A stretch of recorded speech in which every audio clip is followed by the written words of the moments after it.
Let's take a look at some more Revolutionary War pension applications. So join me now.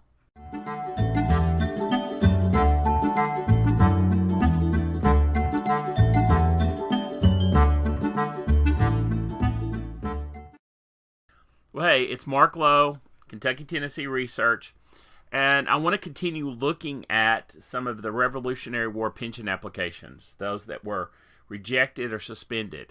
And I think sometimes we accept some information so quickly that if we'll go back and just do some analysis, we're going to learn so much more. So let's look at those a little more closely. Would you join me? So we've started looking at them, but let's keep going and let's look at those rejected or suspended applications for Revolutionary War pensions. And I shared with you in a previous video, but here's the link to this connection on Ancestry.com.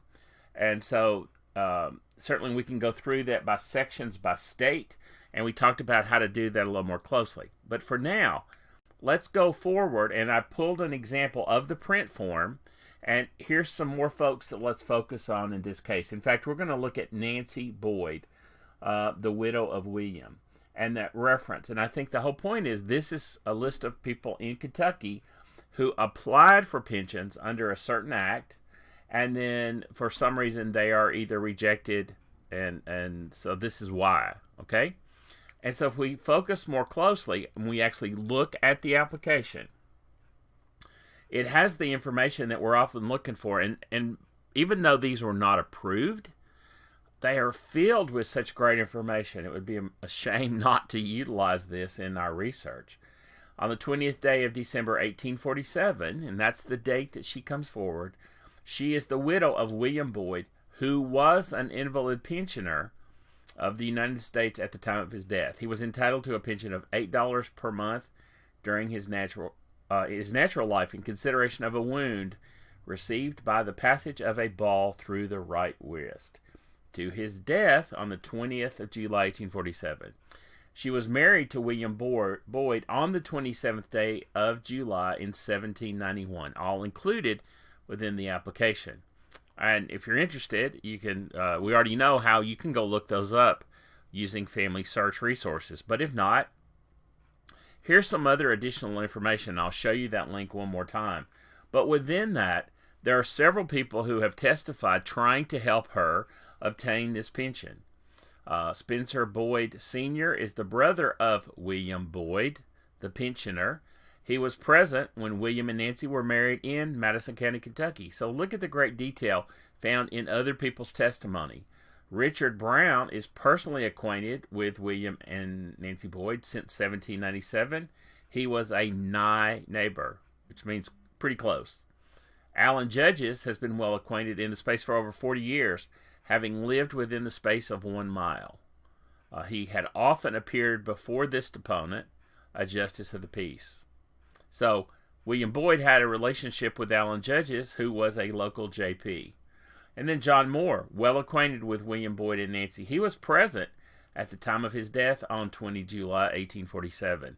So you see, again, the information that's included within these, whether or not they met the need to meet the pension laws and obtain that pension, or in this case, the widow to obtain the pension, it's important to follow through that. I again will point you to a great article that we referred to last time on Prologue, and the link is there, and the link will be in the notes today down below this as well.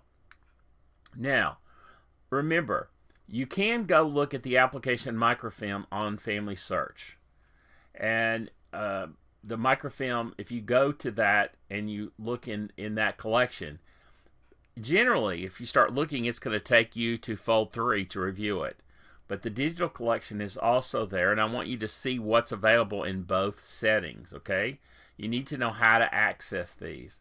And so if we go through in that secondary source, then we can actually look for the particular pension. They're alphabetical, so we can go look at the application for William Boyd in that format.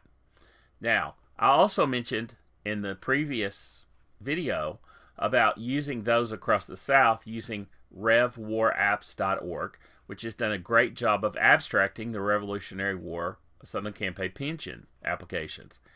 And I want you to note, here's the card, the reference to that for William Boyd.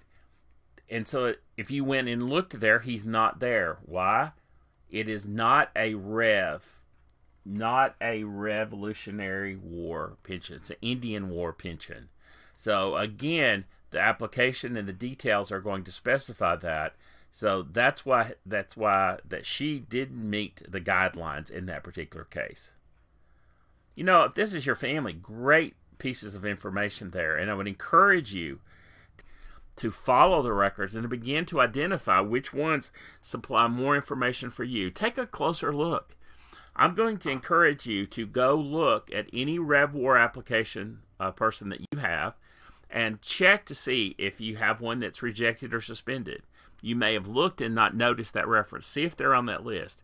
If they are, follow through with why they were rejected or suspended, and then see if there was subsequent action on that part to follow it. And we'll pick that up in the next section.